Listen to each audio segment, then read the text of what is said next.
Assalamualaikum warahmatullahi wabarakatuh. Perkenalkan, nama saya Melasari dengan nomor induk mahasiswa 3120180007. Kali ini saya akan membahas mengenai klasifikasi media pembelajaran menurut beberapa ahli. Pengertian klasifikasi media pembelajaran. Klasifikasi secara harfiah dikatakan bahwa klasifikasi adalah pembagian sesuatu menurut kelas-kelas.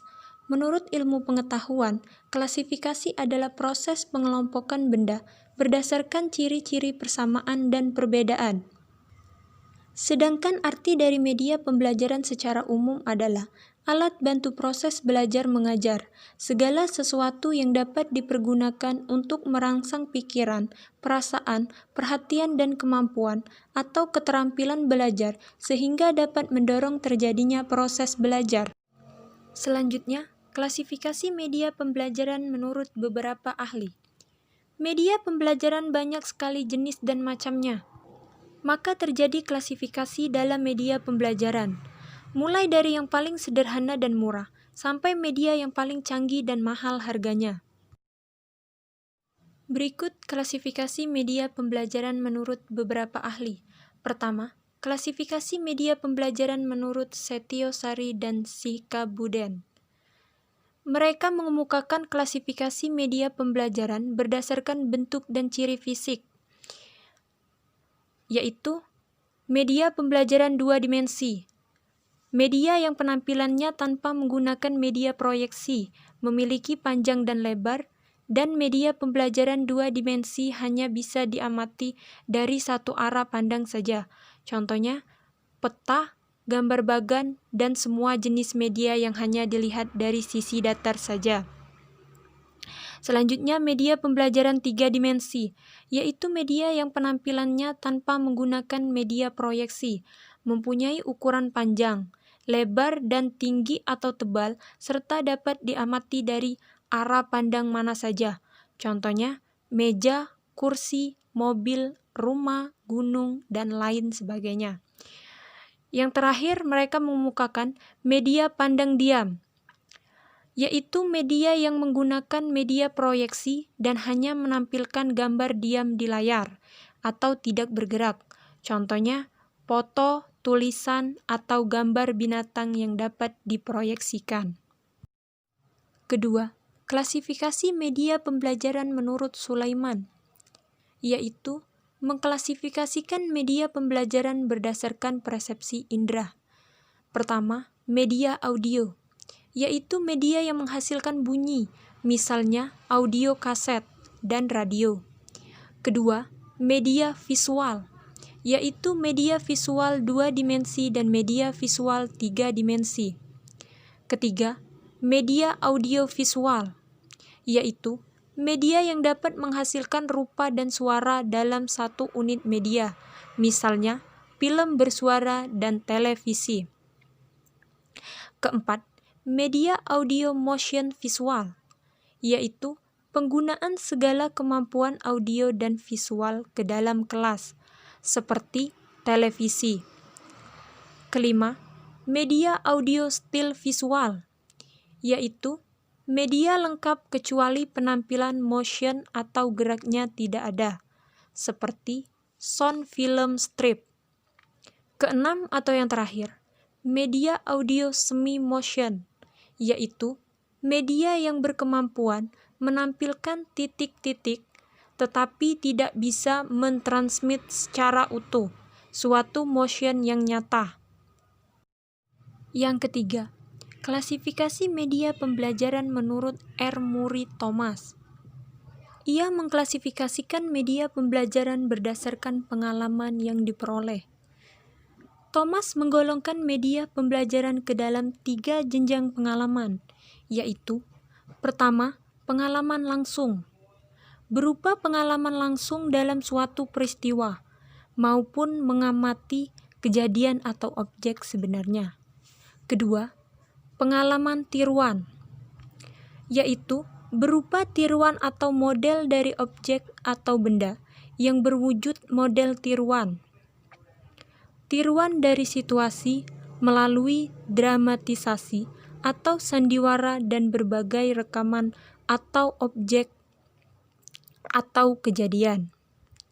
Ketiga, pengalaman dari kata-kata, yaitu berupa kata-kata lisan yang diucapkan, rekaman kata-kata dari media perekam, dan kata-kata yang ditulis maupun dicetak.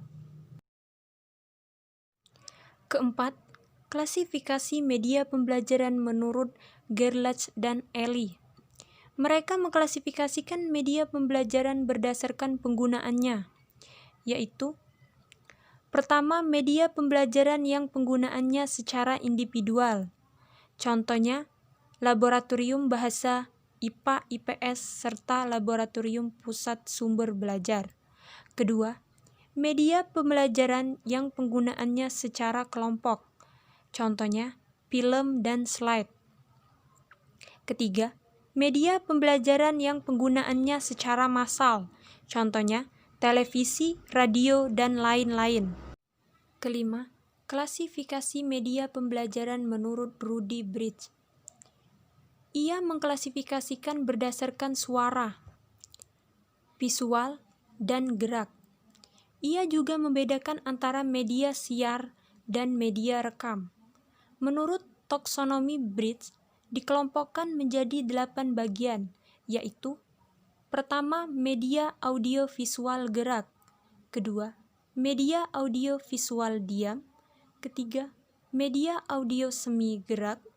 Keempat, media visual gerak. Kelima, media visual diam.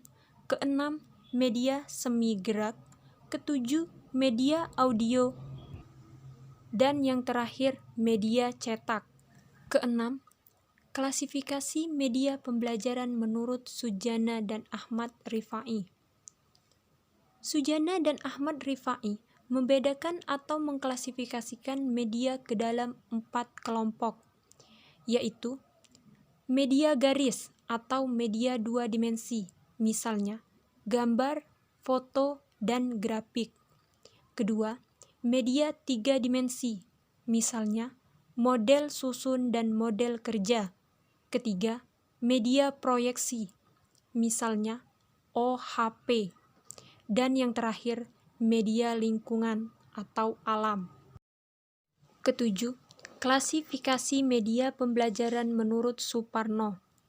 Ia mengklasifikasikan menjadi 3 bagian. Pertama, klasifikasi media berdasarkan karakteristiknya.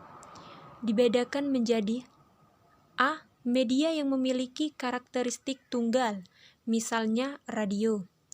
Dan B. Media yang memiliki karakteristik ganda, misalnya film dan TV.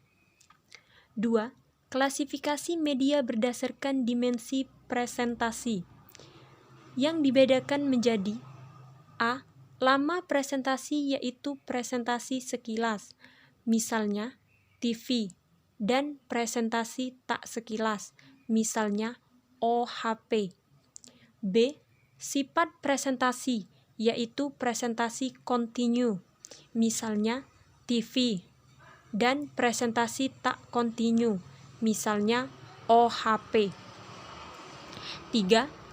Klasifikasi media berdasarkan pemakaiannya. Dapat dibedakan menjadi A. Berdasarkan jumlah pemakai, yaitu media untuk kelas besar, kelas kecil, dan belajar individual. Dan B.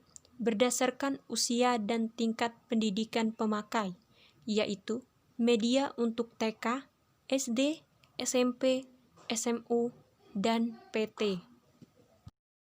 Mungkin itu saja materi yang dapat saya sampaikan mengenai klasifikasi media pembelajaran menurut beberapa ahli. Wassalamualaikum warahmatullahi wabarakatuh.